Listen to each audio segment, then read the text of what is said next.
वंदे मातरम सभी को। आज हम सर्कल को पढ़ते हैं। सर्कल को हम वृत्त के भी नाम से जानते हैं। ये आपके सामने एक वृत्त है। It is a close simple curve है। जो होता है एक पॉइंट और लोकस होता है। जो पॉइंट जो होता है एक फिक्स्ड पॉइंट से एक फिक्स्ड डिस्टेंस पे स्थित होता है। इस पॉइंट को आप कहीं भी इस पे रखेंगे तो उसकी जो डिस्टेंस होगी वो डिस्टेंस जो होगी वो सेम होती है। एंशिएंट टाइम में, पुराने समय में क्या होता था कि हमारे पास इतनी आधुनिक विज्ञान नहीं था, तो हम लोग क्या करते थे कि हम लोग दो रॉड को या कील को फिक्स करके, एक को फिक्स करके और एक को रोप के द्वारा इस तरह से रोटेट करके एक सर्कुलर या गोलाकार आकृति प्राप्त करते थे। और जो बीच की जो डिस्टेंस थी जो फिक्स थी, जो रोप को यूज करते थे, उसी को फिक्स डिस्टेंस जो हमारी कांस्टेंट होती है, इसको हम लोग रेडियस या त्रिज्या के नाम से आधुनिक टाइम में या प्रेजेंट टाइम में इसको हम जानते हैं। इसको रेडियस भी बोलते हैं। इसका सिंबल जो होता है आर, स्मॉल आर से रिप्रेजेंट करते हैं। कभी कैपिटल आर भी ले लेते हैं, वो हमारी चॉइस के ऊपर है। ये हमारा फिक्स्ड पॉइंट को हम बोलते हैं सेंटर बोलते हैं। ये हमारा सेंटर है जिसे हम सी से प्रकार से हम ये समझ सकते हैं किसी भी बिंदु का बिंदु पथ, ये बिंदु पथ का रास्ता है जो एक फिक्स्ड डिस्टेंस से स्थित होता है, उसी को हम सर्कल कहते हैं। इसका फिक्स्ड डिस्टेंस कांस्टेंट तो नहीं बदलता है। ठीक है जी। अब हम कुछ और पॉइंट होते हैं उसको देखते हैं। यहाँ सेंटर से कहीं भी हम अपने जो परिधि पे पॉइंट लेते हैं, उस पॉइंट पे सेंटर से उसका जो परिधि पे जो डिस्टेंस होगा वो हमेशा सेम होगी, वो त्रिज्या होती है। एक सर्कल में बहुत सारी त्रिज्याएं खींची जा सकती हैं, ये भी क्वेश्चन है, हमेशा याद रखना चाहिए। इसी प्रकार से आपको और भी कुछ समझना चाहिए। जो परिधि होता है बहुत सारे बिंदुओं से मिलके बना होता है। ठीक है जी। अब इस परिधि पे कहीं भी यहाँ और यहाँ कहीं भी आप दो पॉइंट को आपस में मिलाते हैं। लेट अस सपोज मैं दो पॉइंट को आपस में ड्रॉ कर रहा हूँ। ये पॉइंट ए है और ये बी है। इसको मैं आपस में मिलाऊंगा तो ये क्या होता है, एक कॉर्ड या जीवा बोलते हैं। कॉर्ड को हम जीवा भी बोलते हैं। किसी भी सरकमफ्रेंस पे किसी भी सरकमफ्रेंस पे दो पॉइंट को हम लेके आपस में मिलाते हैं तो वो जीवा होती है। इसमें जीवा ए भी है। इस प्रकार से बीच में बहुत सारी कॉर्ड को खींचे जा सकते हैं। ठीक है। और वृत्त की सबसे बड़ी जीवा के बारे में हम बात कर लेते हैं। वृत्त की सबसे बड़ी जीवा जो होती है वो व्यास कहलाती है। इसको भी हम अपनी समझ बनाते हैं। यदि इसी त्रिज्या को हम आगे एक्सटेंड कर दें, जो उसके सेंटर से गुजरती है, जो सेंटर से पास होती है, तो वृत्त की सबसे बड़ी जीवा कहलाती है। उसका नाम व्यास होता है। और ये वृत्त की सबसे बड़ी जीवा कहलाती है। यह जो होती है, ये देखिए, अगर यहाँ से इसकी दूरी को त्रिज्या बोले तो यह भी त्रिज्या ही होगा। ठीक है। इस प्रकार से जो व्यास होता है 2 टाइम्स ऑफ द त्रिज्या, त्रिज्या की 2 गुनी होती है, 2 टाइम्स ऑफ द रेडियस होता है। इसको भी हम नोट रखेंगे और यह भी साथ में ध्यान रखेंगे। यह जो व्यास होता है जिसको हम स्मॉल डी या कभी कैपिटल डी से भी लिखते हैं, ये 2 टाइम्स होता है त्रिज्या की। और यह जो सबसे बड़ी जीवा कहलाती है वृत्त की। यहाँ तक हम अपनी बात क्लियर है। आइए अब आर्च को भी समझ लेते हैं। जैसे इसका उपयोग हम लोग कंस्ट्रक्शन में किए हुए, जैसे ये एक लाइन है। इस लाइन को बराबर भागों में विभक्त करने के लिए भी हम यहाँ से एक अधिक दूरी लेके इस तरह के हम लोग आर्क लगाते थे। फिर यहाँ से एक आर्क लगाते थे और इसको मीट करा के हम इसकी फिक्स बराबर इक्वल पार्ट में डिवाइड करते थे। इसको चाप भी बोलते हैं। कहने का ये मतलब है यहाँ पे कि ये जो सर्कल है, सर्कल जो परिधि बहुत सारे चाप से बना होता है। इसको अगर छोटे छोटे स्मॉल पार्ट में ले जाए तो ये चाप तो एक पोर्शन, अगर हम इस सर्कल के एक परिधि के छोटे से पोर्शन की बात करें तो वो क्या होगा, एक चाप होगा। इस प्रकार से मैं इसको अगर नाम देना चाहूँ, यहाँ पे जैसे मैं यहीं पे एक बता दे रहा हूँ, ये आपको एक सर्कल है। इस सर्कल पे हमने 2 बिंदु ले लिया इसकी परिधि पे, और उसको हम बता देंगे कि ये क्या है, ये एक प्रकार का MN एक चाप है। ये हमारा क्या है, एक आर्क है।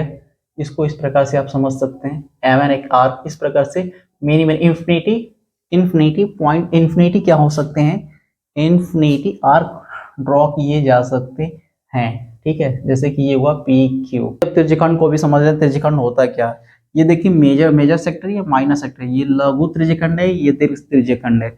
ये भी इंपॉर्टेंस होता है।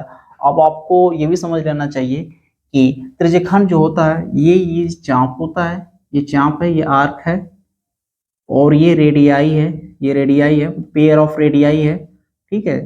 Area enclose by the pair of radii and arc is known as sectors, ठीक है। एरिया ऑफ सेक्टर भी कहीं कहीं बोलते हैं। त्रिज्यीय खंड है और ये त्रिकोण आकृति होता है। ये देखिए लगभग ये त्रिकोण के समान, मतलब 3 कोणों के समान होता है, ठीक है जी। अब इसका जो एरिया आप निकालते हैं ये भी बड़ा ही इंपॉर्टेंट बात है, ठीक है। तो ये भी समझ लेते हैं ये कैसे होता है। पहले हम आर्क के बारे में एक समझ बना लेते हैं। आर्क जो होता है एक प्रकार की ये होता है सरकमफ्रेंस के टर्म में एक तरह से डिस्टेंस होता है, आगे और अच्छा समझेंगे। ये होता है थीटा इंटू रेडियस, कोण इंटू रेडियस। यह भी एक इम्पॉर्टेंट एक रिजल्ट है जिसे हम ध्यान रखेंगे, ठीक है। इसको चाप बोलते हैं, चाप बराबर होता है कोण इंटू त्रिज्या बोलते हैं। त्रिज्या को हम ऐसे भी लिख सकते हैं, या आर से भी रिप्रेजेंट करते हैं। चलिए, तो इसी प्रकार से त्रिज्यखंड का जो क्षेत्रफल लिखते हैं उसको कैसे लिखते हैं इसको भी हम देख लेते हैं। ये भी बड़ा इंपॉर्टेंट रिजल्ट है, प्लीज बने रहिए और देखते रहिए, पढ़ते रहिए और आगे बढ़ते रहिए। यहाँ पे हम ये लिख सकते हैं कि एरिया ऑफ सेक्टर जो होता है त्रिज्यखंड का, एरिया ऑफ सेक्टर या त्रिज्यखंड का जो क्षेत्रफल होता है वो किसके इक्वल होता है। तो आप अगर ध्यान से देखेंगे तो आप बता देंगे वृत्त का क्षेत्रफल जो होता है पाई आर स्क्वायर इनटू, देखिए अभी आप इसका इस पोर्शन की बात कर रहे हैं जो थीटा हमने रिप्रेजेंट कर रखा है, तो आप उसके रिस्पेक्ट में ही लिखेंगे। आप इसी की बात कर रहे हो लघु वाले की, तो थीटा माइनर की बात करें तो थीटा बाई 360 डिग्री, ठीक है मैम, ठीक है सर लोग। ये देखिए इतना होता है, इस चीज को आपको बिल्कुल भी ध्यान देना चाहिए जिससे हमारा रिजल्ट बेहतर होता है। वृत्तखंड को समझते हैं कि सेगमेंट होता है क्या। ये देखिए ये आपके सामने एक सेगमेंट है, ये ए भी एक जीवा है, ए भी एक जीवा है। ये देखिए अब ए भी एक जीवा है, जीवा ए भी है, और आपके सामने ये जो ए एक्स भी एक आर्क है। ए एक्स भी क्या है, आर्क है या एक चाप है, ठीक है। अब ये जो arc A x B and जीवा ए बी के बीच में सैडल रीजन जो है वही हमारा वृत्तखंड होता है। वित्त का खंड का अर्थ है वित्तों का खंड, वित्त का एक टुकड़ा। अब इसको कैसे और समझेंगे तो ये समझिए, एरिया इनक्लोज या shaded region enclose by arc, arc and chord is known as segment. अब इसका भी कहीं कहीं आपको एरिया भी इसका निकालना सिखा दे रहा हूँ कैसे होता है। फर्स्ट ऑफ ऑल आप क्या करोगे, इस सेंटर से एक पेयर ऑफ रेडियाई को ड्रॉ करते हैं। तो अभी आपने जस्ट यहाँ पे जो ये इमेज जो आपको दिख रही है यह आपको बन जाएगी, आपको त्रिज्यखंड की आकृति बन जाएगी, ठीक है सर, सेक्टर की बन जाएगी। तो आपको इसका एडेंट इसका निकालना है। चलिए इसका एरिया निकालना है, ये भी आप समझ लीजिए, ठीक है। तो अगर इसमें से हम पूरे में से यही है पूरा ये पोर्शन है त्रिज्यखंड, ये हुआ पूरा, ठीक है। इसमें से यदि ये त्रिकोण वाला जो आकृति है इसको इसमें से रिड्यूस कर देंगे, घटा देंगे, तो हमारा यह पार्ट आ जाएगा। तो मैं कुछ इस प्रकार से इसको इसमें से घटा दे रहा हूं, तो यहाँ से वृत्तखंड का क्षेत्रफल आ जाएगा। अभी हम लोगों ने यहाँ पे इसके बीच का जो एंगल है उसको थीटा मान लेते हैं, तो यह भी थीटा हो जाएगा, यह भी थीटा हो जाएगा। तो हमारे सामने एक स्टैंडर्ड रिजल्ट आ जाता है। इसको कहते हैं वृत्तखंड का क्षेत्रफल, कहते हैं वृत्तखंड का क्षेत्रफल यह हुआ, ठीक है। एरिया ऑफ सेगमेंट को मैं लिखूंगा, इसका एरिया इनक्लोज बॉडी का एरिया ये हमें अभी जस्ट निकालेंगे, pi r square theta by 360 minus, ये भी एक स्टैंडर्ड रिजल्ट होता है। इसको सॉर्ट आउट करने पे ये आता है R square by 2 into sine theta. ये जो हमें 9th-10th में बहुत ज़्यादा ही यूज करने को मिलता है और ये हमें याद भी रखना चाहिए। यहाँ से यह एक इम्पोर्टेंट रिजल्ट आपके सामने डिस्प्ले हो रहा है। सर्कुलर ऑब्जेक्ट, बैंगल्स, चूड़ी, गोलाकार आकृतियों की हम परिधि को निकालने का एक समझ बनाते हैं। देखिए आपके सामने एक बॉल होगा, कोई भी स्टम्पर की बॉल बचपन में हम लोग खेला कूदा करते थे, तो उसमें बीच में कुछ इस तरह से पट्टी पड़ी रहती थी, ठीक है। बहुत सारे बॉल में इस तरह की चीजें दिखती हैं, ठीक है। तो आपने क्या किया कि कहीं पे एक मार्किंग कर दी नेल पॉलिश या कुछ किसी भी चीज़ से, या ब्लैक डॉट कर लीजिएगा, ठीक है। अब आपको टेबल होगा या कोई भी एक समतल प्लेन में इसको इस पे रख दीजिएगा और उसको मार्किंग कर लीजिएगा। लेट अस सपोज अगर आपने बॉल को कुछ इस प्रकार से रखा है तो डॉटेड पॉट का जो पोर्शन है उसको यहाँ पे रख दीजिएगा और यहाँ से एक मार्किंग या एक रेफरेंस पॉइंट ले लीजिएगा, फिर यहाँ पे इसको लुढ़का दीजिएगा। इस तरीके से आप अच्छे से लुढ़काइएगा, थोड़ा सा केयरफुल एक्यूरेसी के साथ इस तरीके से आप लुढ़काएंगे तो अब यह पॉइंट दोबारा कुछ समय बाद ही आएगा। तो सपोज कीजिए यहाँ पे आपका ये पॉइंट फिर से मिल रहा है और इसको बी बोल दीजिए। तो ये जो यहाँ से ए एंड बी के बीच की जो डिस्टेंस है यही जो होती है सर्कमफ्रेंस कहलाएगी इन सर्कुलर ऑब्जेक्ट की। मैं यह कर रहा हूँ तो समझिए। देखिए इसको सर्कमफ्रेंस हम लोग ने इसलिए कहा, सर्कमफ्रेंस होता है परिधि, परिधि को सी से लिखते हैं। परिधि देखिए क्या होता है, पॉलीगन में हम लोग परिमाप बोलते थे। परिमाप मतलब कि जो भी हमें ऑब्जेक्ट मिलते थे, जो भी आकृति थी, पॉलीगन में हम लोग ऐसे पढ़े थे त्रिभुज और क्वाड्रिलेटरल के केस में हम लोगों ने ये देखा था इसके सारे साइड को सम करके हम लोग परिमाप बताते थे। यहाँ पे हमारी ऑब्जेक्ट या हमारा जो वस्तु है वो गोलाकार आकृति की है, तो यहाँ पे हम परिमाप नंबर को उसका परिधि बोलते हैं। परिधि का थोड़ा सा इस ऑब्जेक्ट का एग्जैक्टली इसकी जो आउटर लेयर को कैलकुलेट करना टिपिकल टास्क है, इसलिए हम इसके परिमाप को कैलकुलेट करने का एक टेक्निक लगाते हैं। वो टेक्निक आपके सामने है और यहाँ से इस चीज़ को हम देखते हैं कि यहाँ से कुछ देर बाद यहाँ पे वो फिक्स पॉइंट पे वो हमारा ऑब्जेक्ट आ जाता है, तो इसको मेजर कर लेंगे और हम कैलकुलेट कर लेते हैं इसका सर्कमफ्रेंस। सर्कमफ्रेंस को डिफाइन करना चाहें तो कुछ बता सकते हैं, the distance around the circular region is known as a circumference, क्योंकि ये अराउंड द बॉडी मूव करती रहती है इसलिए इसका डिस्टेंस भी वही आता है। अब आपके सामने बहुत ही इंटरेस्टिंग प्रयोग लाया हूँ, इसको आप करके और बखूबी सीख सकते हैं, CIT में रिलेशन प्राप्त कर लेंगे। 3.5 सेंटीमीटर का एक सर्कल बनाएंगे कंपास के द्वारा, लंगर प्रकार के द्वारा, इस तरह के 7 का 14 का, एंड लास्ट में इसके आप 6 या 5 जो भी आपका इच्छा हो वो बना के आप एक रिलेशन पता करने की कोशिश की। बनाने के बाद आप CIT में रिलेशन कर लेंगे। थोड़ा सा वेट कीजिए, मैं कहना क्या चाह रहा हूँ। ये देखिए 3.5 सेंटीमीटर का आपने यह सर्कल बनाया है, तो आप मान लीजिए ये 3.5 सेंटीमीटर का है, तो एक रस्सी के द्वारा एक स्ट्रिंग लेके आपने इस चीज को इस पे एक लगा दिया, ठीक है ना। आप एक पैटर्न पे इसको इस फॉर्मेट में आप दे देंगे कि भाई ये मेरा पैटर्न के द्वारा, ये रस्सी को इस रूप में दे देंगे और फिर इस रस्सी को ओपन कर लीजिएगा यहाँ से, या कट करके या खोल के। जब इस रस्सी को देखेंगे और मेजर करेंगे बाई रूल या जो भी रूल करके इसको नापेंगे तो ये इसका आ जाएगा सर्कमफ्रेंस आ जाएगा।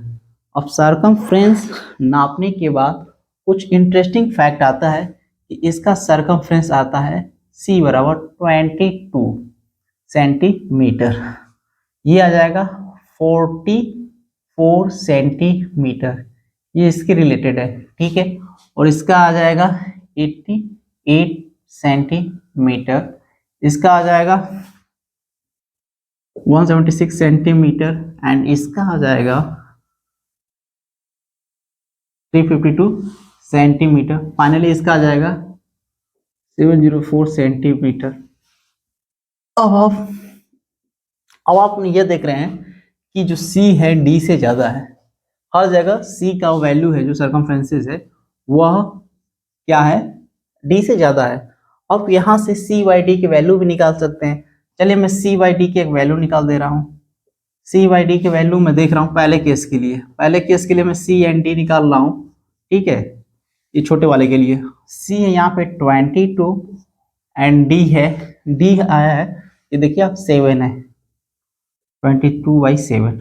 दूसरे के लिए मैं देख रहा हूँ, दूसरे के लिए क्या है, यहाँ पे C की वैल्यू है 44/D की वैल्यू है 14 सेंटीमीटर। सेंटीमीटर कैंसिल आउट हो जाएगा, रेशियो यूनिट लेस आएगा, रेशियो हमेशा यूनिट लेस ही आते हैं, ठीक है। तो ये थोड़ा सा सिंप्लीफाई कर देंगे 22/7। फिर एक तीसरे के लिए देख लेते हैं। तीसरे के लिए थोड़ा दिखेगा नहीं तो थोड़ा प्रयास करेंगे ऊपर लिखने का। हाँ यहाँ पे 88 है, 88/28, ये भी कटा लेंगे। और यहाँ पे, यहाँ से भी आ जाएगा 22/7।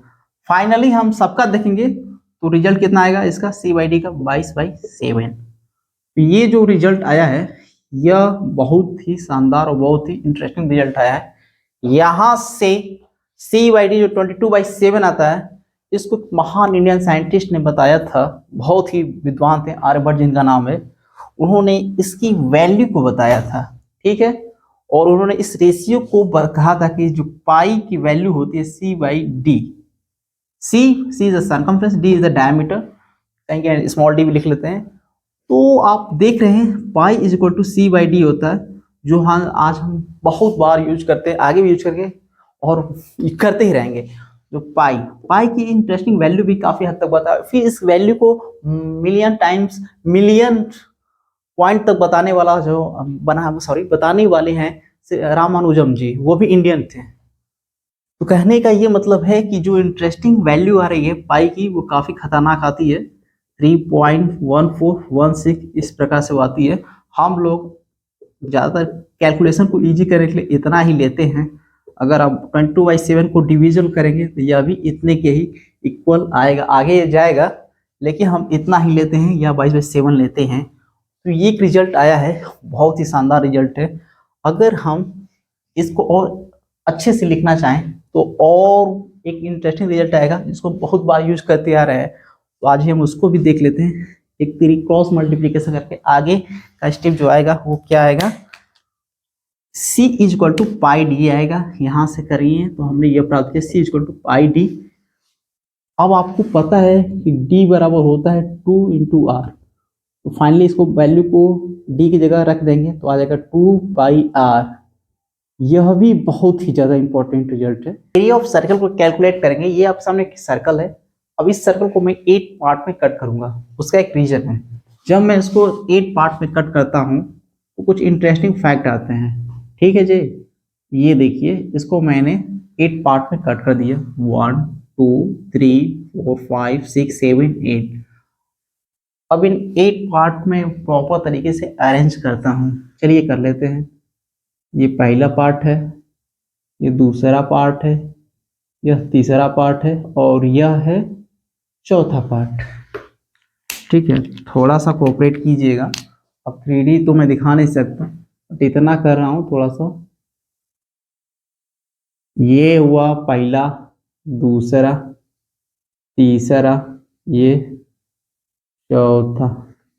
ये लगभग रेक्टेलिनियर जो इमेजेस हैं, ये एक तरह का पैरेललोग्राम, एक पैरेललोग्राम विजुअलाइजेशन शो कर रहा है। तो ये जो पैरेललोग्राम दिख रही है आकृति ना, ये 8 पार्ट में आने हो जाती है, ठीक है। अब हम इसको, इसी डायग्राम को यदि हम 32 पार्ट में करेंगे, इसको अगर 32 पार्ट में हम लोग करते हैं तो फिर कुछ और दिखता है। 32 पार्ट से करने के बाद इसमें हमें रेक्टेंगल इमेजेस आने शुरू हो जाती हैं। रेक्टेंगल इमेजेस आना शुरू हो जाएंगी, और नीचे भी 4, 4 + 4 8। तो यहाँ से 16 जो होता ऊपर आएगा और 16 नीचे आएगा, तो ये रेक्टेंगल आकृति हो जाएगी। ज्योमेट्री हमने रेक्टेंगल के बारे में पढ़ रखा है, ये लंबाई होती है, ये चौड़ाई होती है, ठीक है, ओके। और एवरी एंगल 90 डिग्री के होते हैं। यदि हम इसको और डेप्थ में जाएं, जब हम इसको 32 में किए, जब हम इसको वंस मोर करते हैं 64 पार्ट में, 64 पार्ट में करने पे कंप्लीटली रेक्टेंगल बनना शुरू, आयत बनना शुरू हो जाता है। और उस आयत को हम बहुत आसानी से क्या कर लेते हैं, कैलकुलेट करेंगे। कैलकुलेट कर हम उसका क्या निकाल लेंगे, एरिया निकालेंगे। और वो एरिया एक बहुत ही इंपॉर्टेंट एरिया आएगा, जिसको हम लोग आज से पहले अनेकों बार यूज करते हैं और आगे भी यूज करेंगे, ठीक है। तो इसमें इस तरह के कितने 64 पार्ट आएंगे। इस पार्ट को हम इंटरेस्टिंग तरीके से, व्यवस्थित तरीके से रखते हैं। ये देखिए, इस प्रकार से हम लोग रखना शुरू करते हैं। तो 32 ऊपर होंगे और 32 नीचे होंगे, इस तरीके से हम लोग रख लेते हैं। एज्यूम कर लेते हैं कि ऊपर 32 है और नीचे जो आकृति जो दिख रही है उसको दूसरे वो भी 32 होगी, ठीक है ना। ये भी 32 होगी, यह भी 32 होगी। 32 जो आकृति दिख रही है वो आकृति आपको आपको एक एक अप्रोक्सीमेशन देगी। इसकी अप्रोक्सीमेशन देगी रेक्टेंगल की अप्रोक्सीमेशन देती है, ठीक है। ये हो जाएगा आपका चौड़ाई और यहाँ पे हो जाएगा आपका लेंथ, ठीक है, लेंथ हो जाएगा। अब आपको थोड़ा सा केयर करना होगा, क्योंकि ध्यान दीजिएगा ये यहाँ से सेंटर होता है और ये पेरीमीटर के बीच की जो दूरी तो रेडियस होती है, यह भी रेडियस, यह भी रेडियस, अर्थात ये जो जो दिख रहा है ये क्या होगा, रेडियस।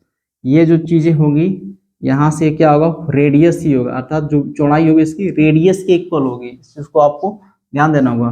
तो चौड़ाई होगी रेडियस, इस इमेज की ABCD इमेज की चौड़ाई आ गई रेडियस।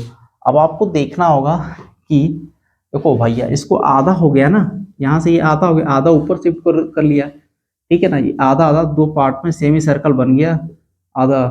तो आपको देखेंगे कि जो आधे पार्ट का ही अब क्या निकालना होगा, आधा पार्ट का ही सर्कमफ्रेंस निकालना होगा, ठीक है। तो पूरा का सर्कमफ्रेंस कितना होता है, 2πr होता है, आधे का हो जाएगा πr, ठीक है। तो इसको हम कैलकुलेट करेंगे।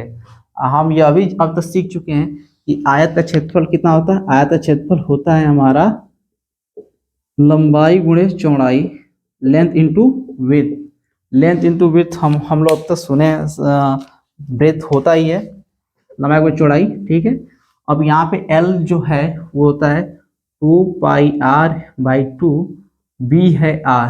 फाइनली इसको सॉल्व करेंगे, 2 से 2 कैंसिल हो जाएगा, πr² आ जाएगा। यह जो एरिया आ रहा है यह किसका और किसी का नहीं, विड्थ का ही एरिया आ जाएगा, विड्थ का एरिया आ जाएगा πr², ठीक है। एक और तरीका बता दे रहा हूँ आपको, ठीक है। आपको पहले या थोड़ा सा लेंदी मेथड है, ये ग्राफ पेपर है, ग्राफ पेपर पे भी आप किसी भी विड्थ का एरिया निकाल सकते हैं। लेट अस सपोज ये बहुत सारे बारीकी से बहुत छोटे छोटे कॉर्नर होते हैं, खाने होते हैं। तो आप क्या करोगे, आप यहाँ से कोई भी एक विड्थ बनाते हो, तो आप जो विड्थ बनाते हैं, सर्कल ड्रॉ करते हैं, इसमें जो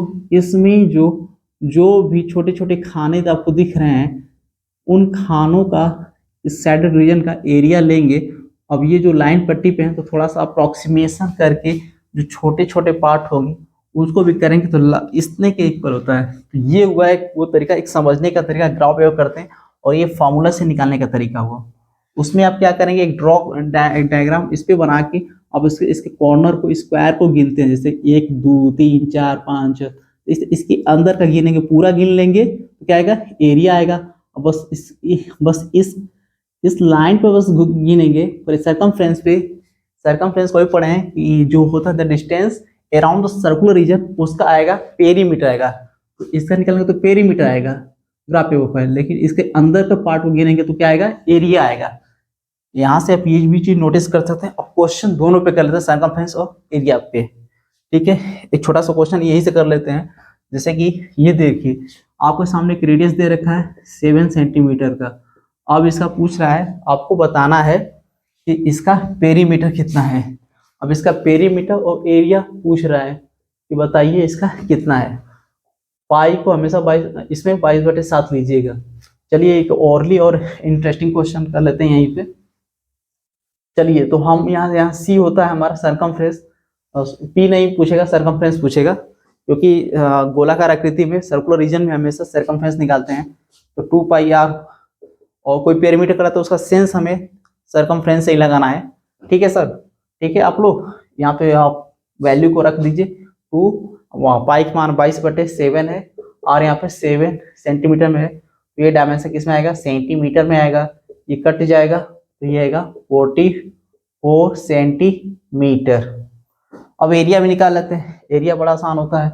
एरिया कैसे निकालेंगे, एरिया का फॉर्मूला अभी तक हम सीख चुके हैं, अभी हम लोग जस्ट निकाला। एरिया होता है विड्थ का क्षेत्रफल होता है पाई आर स्क्वायर, मतलब आपने ये देख लिया है कि जो त्रिज्या का 2 गुना होता है। चलिए डाटा रख देते हैं, 22/7 आर होता है, और यहाँ पे 7 सेंटीमीटर दे रखा है, 7 × 7 यहाँ से कैंसिल आउट हो जाएगा, तो फाइनली आ जाएगा 154 सेंटीमीटर स्क्वायर। यूनिट का ध्यान रखेंगे तो क्वेश्चन हमारा गलत नहीं होंगे। बस और भी कुछ क्वेश्चन है वो भी करेंगे। क्वेश्चन दिए हुए हैं जो बहुत इंपॉर्टेंट है, बहुत आसान है, साथ में क्या है थोड़ा सा ध्यान देने वाली बात है। इसमें दिया है परिधि का माप। अब देखिए ये सेमी सर्कल है भाई और अर्धवृत्त है। अब इसमें से आपको पता करना होगा रेडियस जो है 5 सेंटीमीटर होता है, क्योंकि जो रेडियस होता है d/2 होता है, व्यास का आधा होता है। ठीक है, आपको यहाँ तक बात समझ में आ गई होगी। पूछा इसका परिधि का माप बताइए, लेकिन अर्धवृत्त का निकालना होगा, क्योंकि जो सरकमफ्रेंस होता है वो कितना होता है 2πr होता है। ठीक है, but according to this question अर्धवृत्त का निकालना है। ठीक है, तो अर्धवृत्त का परिधि निकालना है, तो यहाँ पे जो परिधि भी हो जाएगा वो c/2 हो जाएगा, और 2/r/2 ये c डैश यहाँ पूछ रहा है, इसके बारे में पूछ रहा है ना, तो यहाँ से 2 से 2 कैंसिल हो जाएगा, और पाई का मान या 3.4 ले लेंगे या 22/7 ले लेंगे। ठीक है, जो क्वेश्चन नहीं दिया तो आप दोनों में से कोई एक ले सकते हैं, यह भी एक तरह की आपको कॉमन सेंस है। r का मान यहाँ 5 है, तो फाइनली आ जाएगा 110/7। ओके, सेंटीमीटर में तो हमारा डायमेंशन जो होगा इसमें होगा सेंटीमीटर में होगा। यहाँ से पहला क्वेश्चन उड़ गया। दूसरा क्वेश्चन को हम देख लेते हैं, क्या पूछ रहा है। एरिया दे रखा है, एरिया का डायमेंशन दे रखा है मीटर स्क्वायर में, इसको ध्यान रखेंगे। पूछ रहा है अच्छा सेमी सर्कल मतलब अर्धवृत्त का ही पूछ रहा है। ठीक है, देखिए ये होता है वृत्त होता है, इसको आधा काट देंगे तो ये हो जाएगा अर्धवृत्त हो जाएगा। ठीक है जी, वृत्त का आधा भाग। ये तो कॉमन सेंस के आप पढ़ाए नहीं, तो फिर भी थोड़ा सा मुझे लगा कि आप लोग समझ लेंगे कि ये आधा आधा ही है। तो इसमें से फिर वही क्वेश्चन, पहले एरिया दे रखा 385 सेंटीमीटर स्क्वायर। ठीक है, तो यहाँ से एरिया आ जाएगा πr स्क्वायर। अच्छा जी, एरिया ऑफ द, अब एरिया जो है विथ का शक्ल था, विथ दे रखा है। अब यहाँ पे if the area of the circle होना चाहिए, सर्कल। ठीक है, अब ये यहाँ से एरिया जो होता है, यहाँ से रेडियस निकाल लेंगे, तो रेडियस निकालने से पहले हमें ये डाटा फिल कर देना होगा r square, sorry r square. अब यहाँ से थोड़ा सा गुणागणित करना होगा, 385 7 इधर हो जाएगा, कटेगा नहीं कटेगा, देख लेते हैं कैसे कटेगा।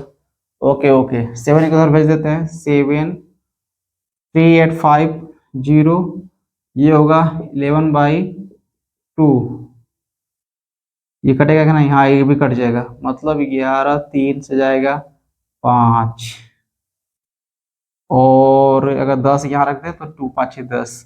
ठीक है, ये काम बन गया।